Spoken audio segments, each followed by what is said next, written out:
That's me over a year ago at my first ever drift event. And drifting, if you don't know, is the art of driving sideways in a controlled manner. You've probably seen it done by some of the most legendary people in the automotive industry like Ken Block, Travis Pastrana, Von Gittin Jr., Chelsea DeNofa, the list can go on and on. Ever since then I have traveled all over my home state of Virginia watching these guys do what they do best. And I've always wondered how I could get behind the wheel of one of these wild machines you see all over the internet. And then I had a brilliant idea that may or may not have came with a few complications. How safe is that? It's safe enough where I won't die.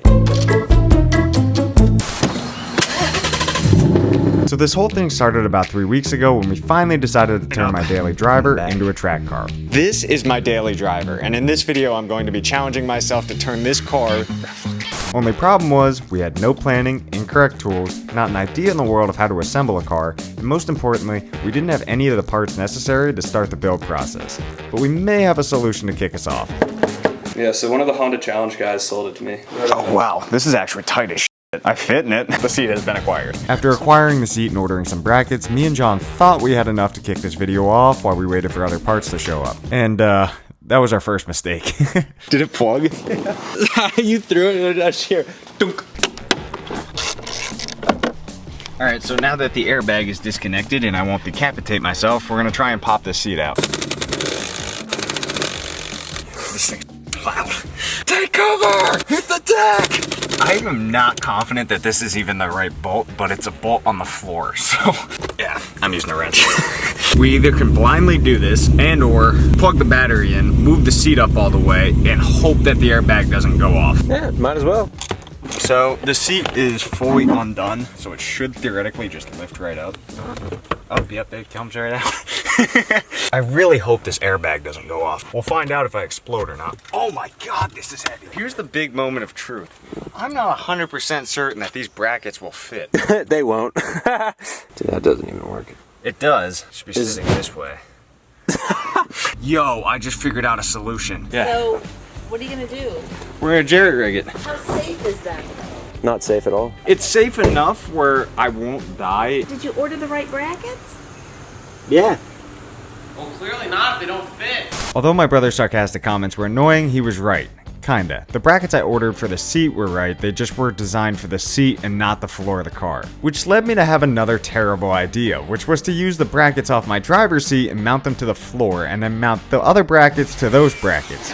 But I was strongly advised against it. So I did some research and realized that I had completely looked over a key part to make the seat fit properly in my car. It was a part known as a planted seat bracket. I don't know why I need a bracket for a bracket, but that's just how it is. Anyways, once that was ordered, we waited a week for the new part to come in, and then we could begin part 2 of this install. Alright, let's go make sure this thing fits. I need to unlock the car. That's gonna be helpful.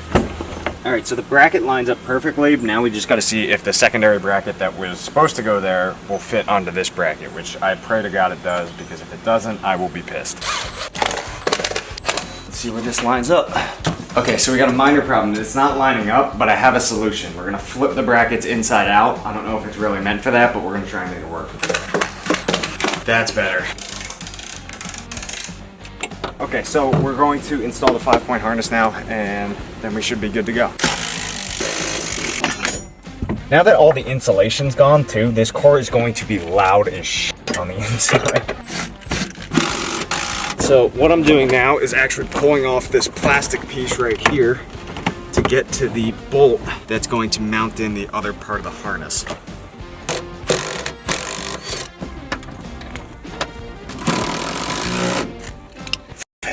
How in cousin did that happen?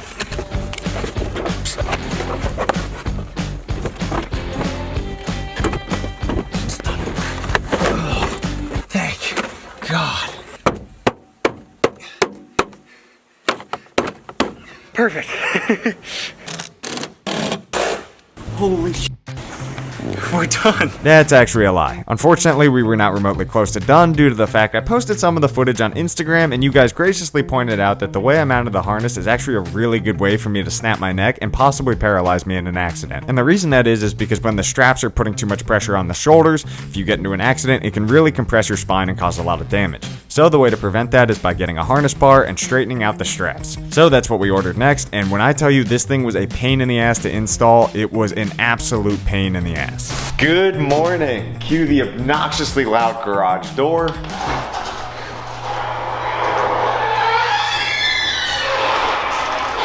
We really need WD-40.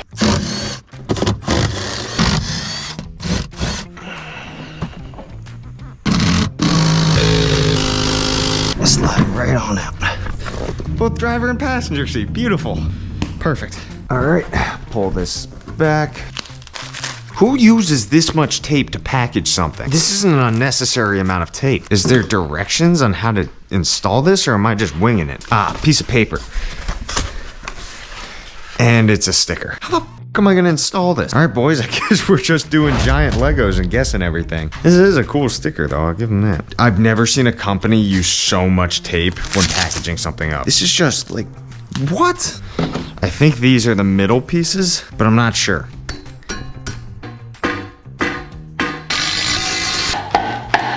Side note, if you're ordering from Bram or whatever, don't expect the installation to be easy, because this shit sucks.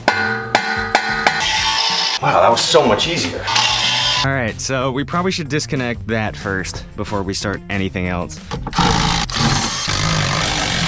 Let me just double check to make sure I don't need to remove these, or make sure I do need to remove these, because if I don't need to, that would be fantastic. I'm working on a building. Don't hit the fucking steering wheel and we should be good. Well, it lines up back there. Yeah, we're gonna have to remove the door cards.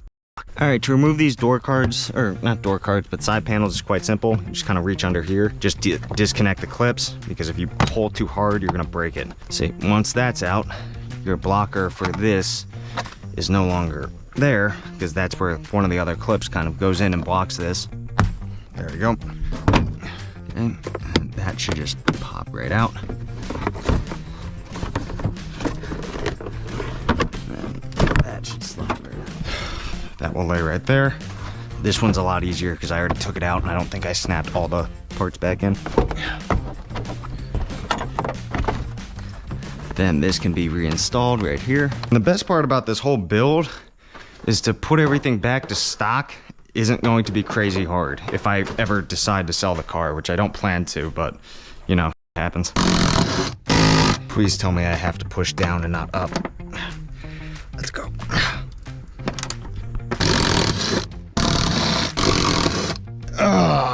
This thing's heavy.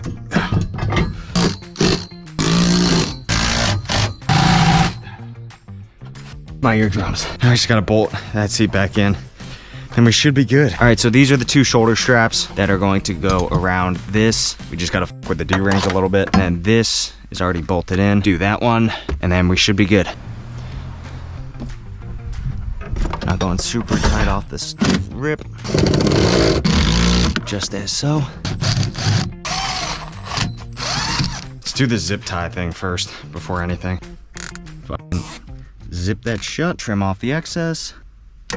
Here we go. Roll that there. Roll that back. No bubbles. Branding. If you guys want a sticker just like that, go to ZachChin.shop to check it out. But my God, does that look clean. Welcome to the start of the race stang. Alrighty, I think that's where we're gonna cut it off for today. If one of the next few videos, we will be drag racing or just genuinely racing the Stang, so keep your eye out for that. But if you wanna see more content like this and the whole build process of that Mustang, hit that subscribe button, drop a like. But anyways, I love y'all so much, and I'll see you guys in the next one. Peace.